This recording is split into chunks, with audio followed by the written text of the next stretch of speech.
We are going to energise the country. We need to wake up and smell the coffee. No more Mr. Nice Guy. Another future's possible, but we've got to fight for it. Order! Hello and welcome to the Debated podcast. As always, I'm your host, Will. And in this episode, I'm delighted to be joined by the former First Minister of Wales from 2009 to 2018, Carwyn Jones. Welcome to the podcast, Carwyn. Thanks very much, Will. It's a great pleasure to be here. So the first question that I'd like to ask is, you were first elected to the Welsh Assembly in the first set of elections back in 1999, which is, of course, over 20 years ago now. So looking back on that first election, how do you feel that the Assembly has changed Wales? And do you think that it's changed your opinion of politics in Wales, being a member of the Assembly for such a long period?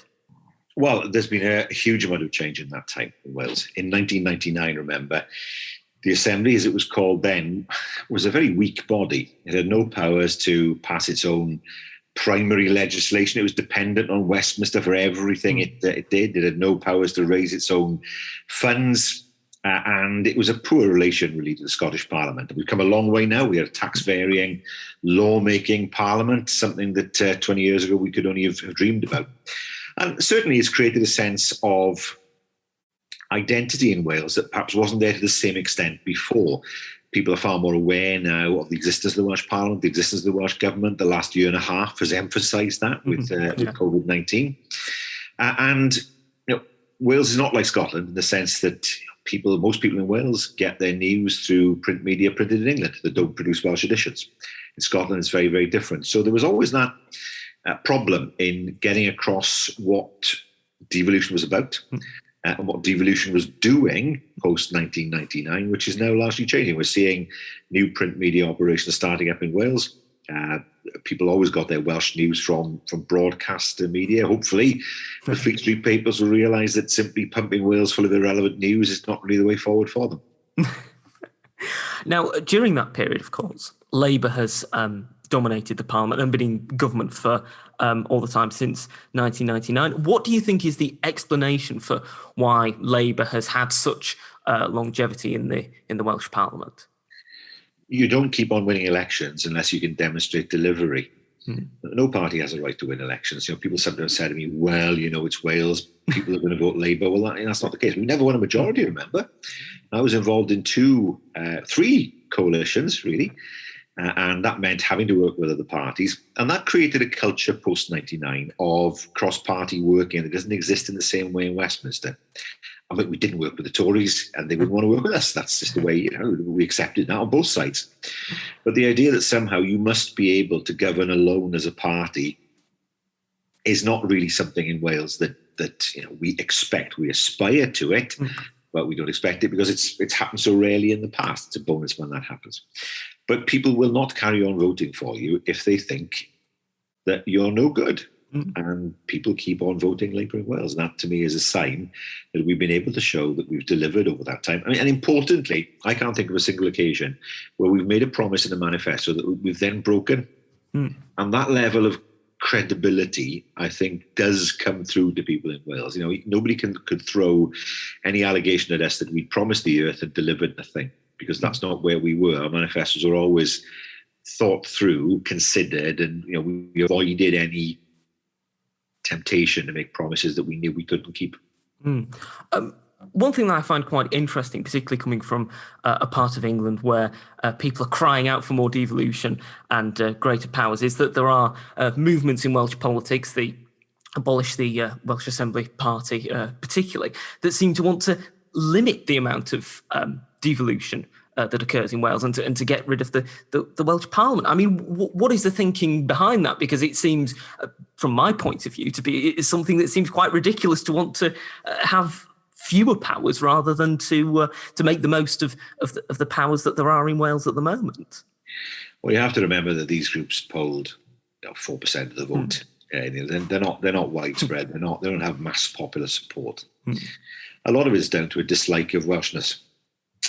Going back to a sense of overarching British nationalism, basically. They don't like the Welsh language very much. They don't like this idea of Wales. If you look at some of them, they say, well, Wales should be following the English national curriculum. It's a I mean, really, it's the death throes of an anti-Welsh agenda, basically. What is this Welshness? Wales isn't a country, that kind of stuff. And so, we have to remember that in 1999, nearly 50% of the population didn't vote for the establishment of a devolved assembly. Now, opinion poll after opinion poll shows that that's at least halved, if not more. The reality is that these people are a small movement. And if you speak to most people in Wales, they will tell you that they believe the Welsh government has done a better job of handling coronavirus. And that's been, nobody would have chosen the circumstances, of course, but that's been important in embedding the idea of, they wouldn't call it devolved government, but devolved government in the minds of the people of Wales. On the point of coronavirus, as you say, the Welsh government have been extremely proactive in rolling out the vaccine and have, in some instances, done better than the Westminster government. Why do you think that the Welsh government, particularly in terms of the vaccine rollout, which Wales has done incredibly well in comparison with other countries around the world, why do you think Wales has done so well in that regard?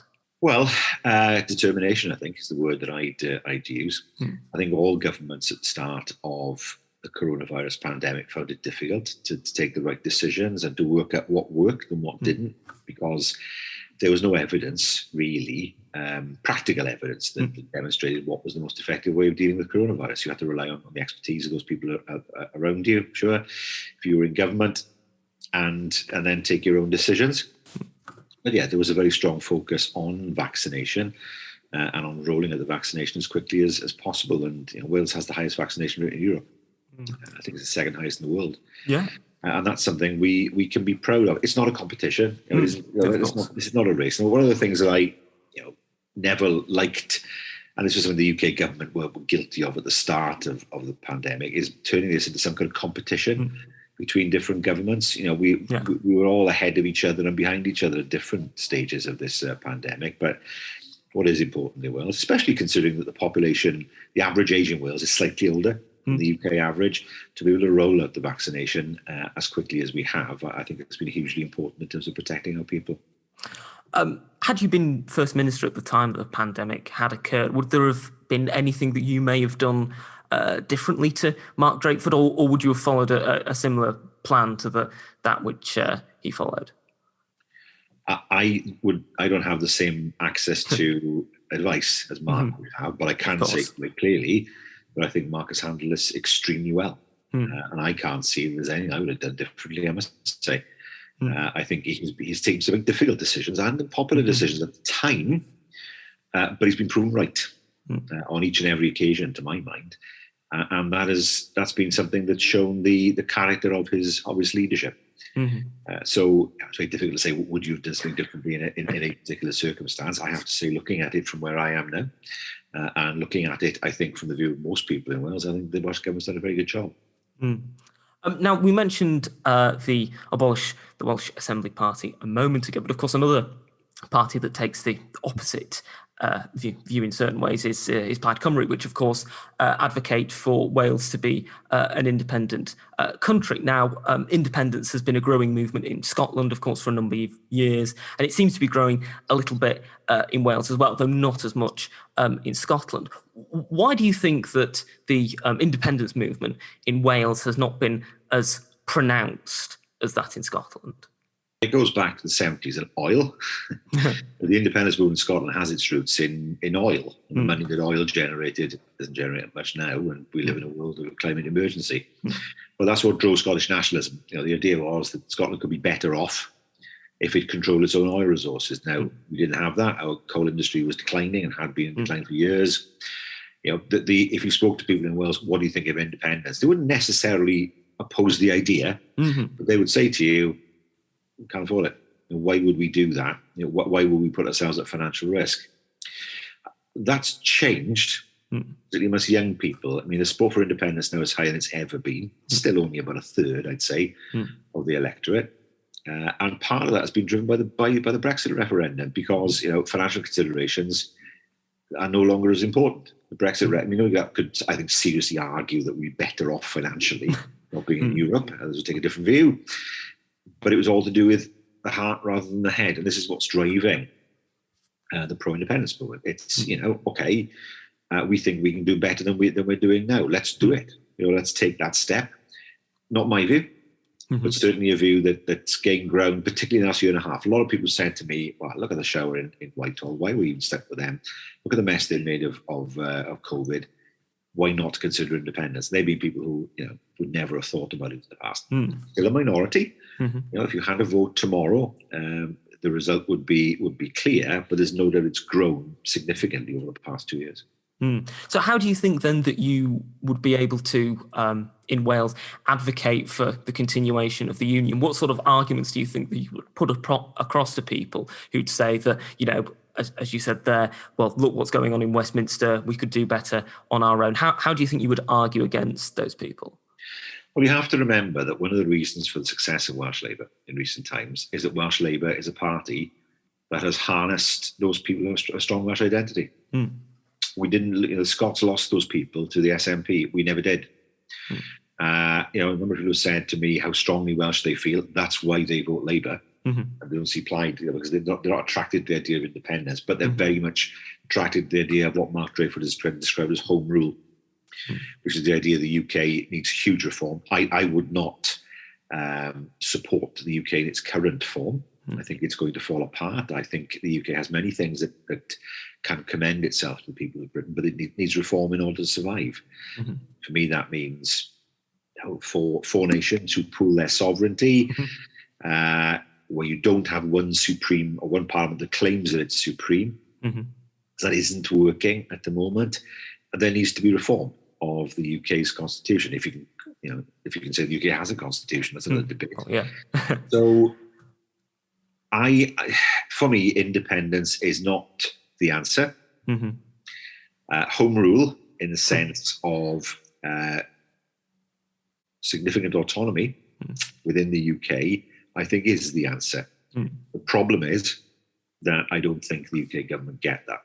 And I think the longer that goes on, the more in danger the union becomes.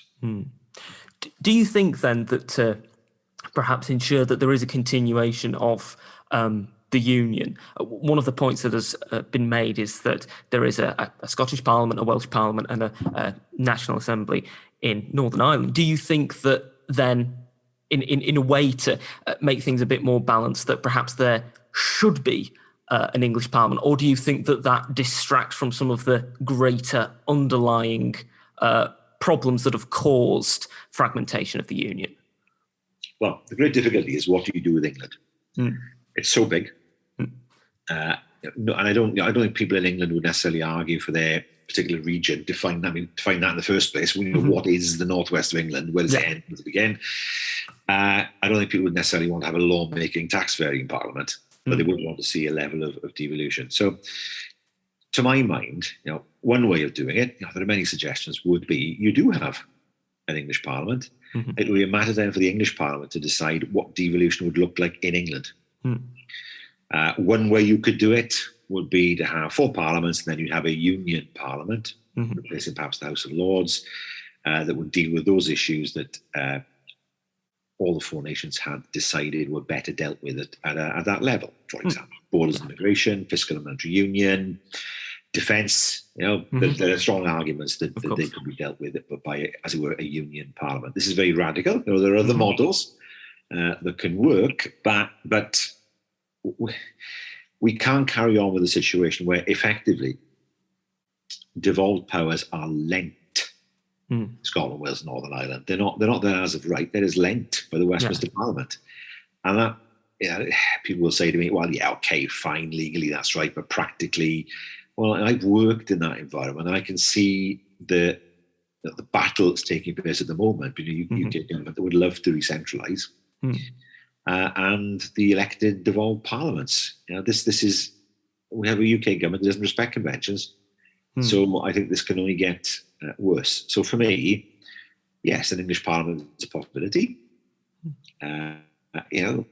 People have raised very valid points about, well, how does that work with a union parliament? Surely, the First Minister of England would be almost as powerful as the Prime Minister of the UK, and there would need to be quite heavily demarcated responsibilities. And that's not something we have in the UK. Everything's a blur in the UK Constitution. Now, just turning to your time as First Minister. When you first became First Minister, Labour was in government, and when you left, it was a year before one of Labour's worst defeats. What do you see as the direction for the Labour Party in the UK? Do you think that there are certain changes that need to be made in terms of policy or attitudes to get Labour to connect better with the wider public, or what do you think Labour needs to do to win the next election? I think the first thing we have to accept and then do something about is that in many parts of England, particularly the northeast of England, a bunch of public school boys seem to be better connected to the local population than our own people. That to me is ridiculous. I'm speaking as the first head of government in the UK to have gone to a comprehensive. That's how ludicrous the situation is. That the system that educates the vast majority of people across the UK doesn't produce leaders, and that's a huge societal problem for us. I don't think we should be trying to play the Tories at their own game. And overdoing this sort of flag waving patriotism, and I think that would look I think there are difficulties there for us. What then is the answer? I think it's radical policies. In 2017, we had a manifesto that was pretty radical and proved to be quite popular. And I think there is some mileage in looking again at that manifesto to see what we can bring out that would be popular and put clear red water, to use a phrase invented by Mark Drakeford, actually, when he wrote a speech for Audrey Morgan, so that people have a distinct choice. We had a real kicking in 2019, and I think we're still reeling a bit from that. And we're still in the process of putting together a coherent policy program.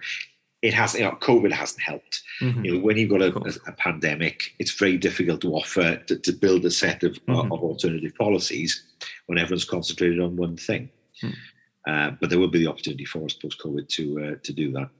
So I think that's where the answer lies. I think we can be radical. There is a thirst out there for people to see greater equality in society. The Tories call it levelling up. We have to make sure that we reclaim that, because there are very few people who say, no, actually what we want is a more unequal society. They want to see people having a fair chance at opportunities. They want to see communities helped, not left behind, and that's where we have to go. And that's the area where we have to occupy. We can't let the Tories occupy that area. That's what, as a party, that's what one of the very foundations on which we were built. But it has been difficult, and for Keir and his team, it's been so difficult to put forward an alternative when all you're doing is talking about one issue, which is inevitable at the moment. So, do you think that then, in terms of getting Keir Starmer's name out there more, that perhaps he should continue with the touring that he's been doing recently, where he's been going to different areas of the UK, meeting people and engaging them on that level? Do you think that there needs to be a bit more of a kind of like a ground war campaign of getting him out there as much as possible? Yes, I do. It worked for Jeremy Corbyn to an extent. We didn't win the election, but it worked for him in 2017. Didn't work in 2019. John Major in 1992, standing on a soapbox. People, even if people weren't there, they'd see it on TV and think, "Oh, fair play." Fair play to somebody who's out there and willing to speak to the public. Now, when I was First Minister, we had a very tough election in 2016, and that was going to take a lot of work for us to stay in government. One of the things that I did was I went around Wales, held public meetings, got shouted at for most of them. But at the end, people were just glad I was there. We came along. You answered our questions, because I didn't avoid the questions. My team around me, my special advisors, they loved it. They call it the masochism strategy, and they would often be disappointed if I came off, too lightly, as they put it. And I'd be going to places where there was a very controversial local issue, and sitting there and addressing it. So no one could say, well, he's avoiding us, and you answer our questions, and they would try and answer their questions. And that worked. I mean, it's not easy, right? It's hard work, but it does work. People will respect you if you will sit there and debate with them. And if you sit there and argue back, sometimes you argue back with them and you put your case very strong. They prefer that to somebody who they see as avoiding them. And it's hard work if you're in politics. It can be unpleasant at times, but that's what you signed up to. And it worked for us in 2016. But do you think that perhaps that seems a bit sort of like almost the opposite in a way of the way that Boris Johnson campaigned during the 2019 election? I mean, he avoided the interview with Andrew Neil. There's the famous footage of him hiding in a fridge. Do you think that perhaps that's easier to do if you're perhaps not the incumbent, whereas the incumbent can kind of get away with hiding away a bit and not putting themselves out there as much? Well, that's not what I did in 2016. I was the incumbent. I still had to do the work. I mean, Boris Johnson came into politics with a high profile already, and that certainly helped him. And the advice he would have got in 2019 is avoid as many gaffes as possible, and that meant keeping him away from events because he can't be trusted not to say something daft, as we've seen again this the past 2 weeks. And that worked for him because all they had to do in 2019 really was play safe, and they did, and they won. But we can't do that. We have to go out there, and in time, people, word spreads. People will say, "Oh, Keir Starmer was there, and he said this," and even if somebody wasn't there, they understand that Keir Starmer's out there listening to people. And if politicians can get that reputation and earn and deserve that reputation, it does work in not the short term, but it does work in the medium term. I'd just like to turn to one of Boris Johnson's predecessors for a moment, because, of course, yesterday we heard further revelations about David Cameron's work with Lex Greensill and Greensill International regarding the amount he's alleged to have earned working for them. Now, of course, you will have come into contact with David Cameron when you were First Minister and he was Prime Minister. I mean, what do you think about these allegations as to how much he was paid by Lex Greensill? I don't know what he was paid. What I can say is that it's always a mistake to lobby ministers individually by phone. This is what I would never do. I mean, there's a rule against it, actually. But sensibly, you can't use back doors that might be open to you at the expense of someone else. And he's been caught out in terms of doing that. I mean, the amount of money he's earned is beyond my understanding, to be honest. But that's you have to be very careful when you're advising businesses that you don't give them the impression that you have access to back doors that you can exploit. Because not only is that not right ethically, but secondly, it puts pressure on your former ministerial colleagues. I mean, most of the people who are in government now, people I originally appointed. It's not really fair if I were to ring them up and say, "Look, can you do me a little favour on this?" Because they might feel obliged in some way. It's just wrong.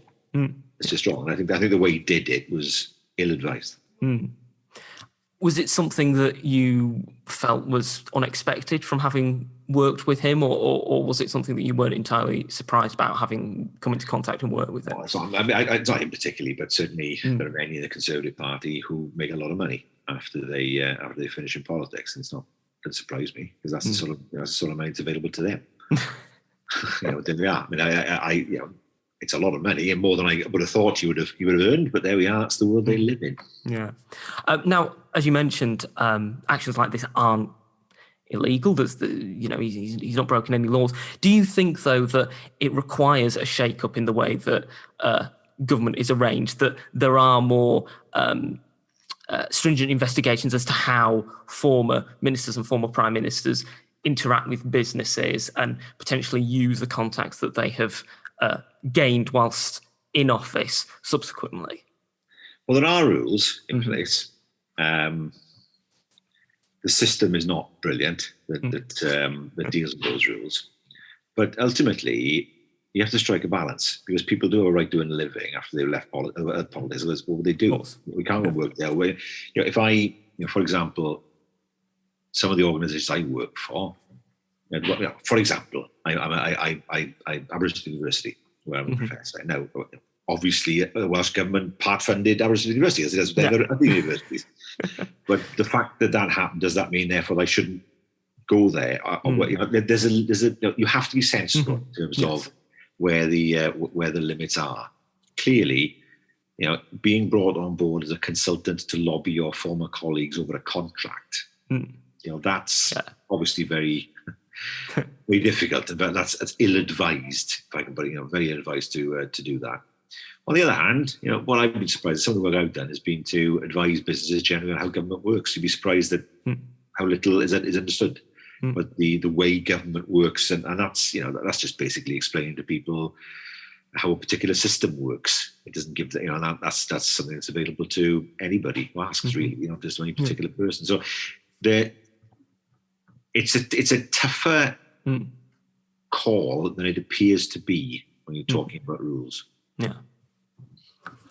Now, you mentioned, obviously, your work at Aberystwyth University, and today is A-level results day. There have been some suggestions that perhaps there may have been a degree of grade inflation related to A-levels. Do you think that the suggestions that there has been grade inflation, that this may put more pressure on universities with more people being able to get into entrances in certain universities, is a reasonable argument? Or do you think that this is merely a means of perhaps doing down students and teachers who have had to work under increasingly difficult conditions because of the pandemic? Well, I think there has been a grade inflation because teachers' assessments are never reflected completely in exam results. There's a natural tendency for teachers perhaps to sometimes look favourably in terms of grades. Most teachers do a good job. I'm the son of two teachers, one of whom was an exams officer, and who saw the system work from the inside. And he'd say to you, well, most teachers are pretty accurate, but there are some who are not. And he'd give you any number of stories of schools he went to where the teachers inflated grades by 3 grades. A small minority, but nevertheless it did happen, which is why you need a system of moderation for that to ensure fairness. I don't think it's a sustainable system. Saying, okay, it's for teachers to decide what grades young people get. How do you moderate that? How do you stop teachers coming under pressure from parents to inflate grades? This idea that there's a school on the road, as a teacher that will give my child a better grade than you will. I can see that happening. It will happen if this system continues. And that puts teachers under hugely unfair pressure. I think it's been exceptional. The last year or two have been exceptional years, to be honest. And so they've had to be exceptional measures taken. But it's not helpful in the long term. Universities will just bump their grades up. If the universities think the grades aren't reliable, they'll bump the grades up. So it doesn't help anybody in the end. If you were a university admissions student and you saw all of a sudden loads and loads of A's and A stars coming through, you'd increase your grades. Because you know full well that this is normal. It doesn't mean a sudden increase in the ability of students. It's just the way the system's worked in the past 2 years. So there'll be youngsters today who'll be celebrating hard-earned grades. But I think as a whole, the system will come back into balance and the universities will just put their grades up. We're coming towards the end of the podcast. It's been wonderful speaking to you, and I have one final question. We've discussed coronavirus a certain amount, a little bit, but perhaps not a great deal. And we've also mentioned the vaccination programme, which is easing things and making things better for people and ensuring that, society can return to, or at least seem to begin to return to, a certain amount of normalcy, though, of course, it's not back to normal. But when things are properly back to normal, when things are back to as they were before the pandemic, what one thing that you haven't been able to do because of the pandemic are you most looking forward to being able to do again? Take a week off. Yeah, I mean, it's a funny old thing because we you don't realise how much you miss things, do you? Until they're gone. It'd be nice just to go away somewhere. And just a week, just to chill. I mean, the irony is, this year is the first year since 1998 when I haven't been bound by school terms. that means being able to go away in October, not in all. A couple of minutes ago. So it'll be nice just to be able to get away, recharge the old batteries. And yeah, that's go watch some rugby or some football. Just watch it. Yeah. Live. I mean, God, when was the last time I watched a live game of rugby? It's just it's that kind of stuff. I enjoy a day out because I'm a big sports fan. So for me, it would be those two things: being able to travel a bit more, and secondly, being able to go and watch a game. Well, hopefully you will be able to get out and travel a bit more and go and see a great game of rugby soon, Carwyn. Thank you once again for coming on the podcast. If people want to find out more about you, follow you, where should they go? Well, I'm on Twitter. My handle is @amcarwyn. I'm also on LinkedIn. You can find me there. I am on Instagram, but I don't use it. I'm on Facebook, but to be honest, my Facebook page is only for people who know me. Absolutely. I started facing Facebook page when I was a politician, but I closed that down. Won't get unless you know me, you won't get into Facebook as a Facebook friend. But Twitter or LinkedIn, I go there.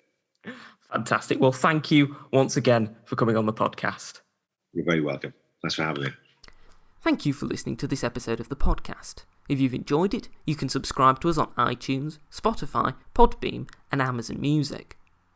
You can also follow us on Twitter, @DebatedPodcast, like us on Facebook, Debated Podcast, and if you'd like to get in touch with us, whether about appearing on an episode of the podcast or commenting on an episode that you've listened to, you can do so at thedebatedpodcast@gmail.com. Thank you for listening. I hope you listen to the next one.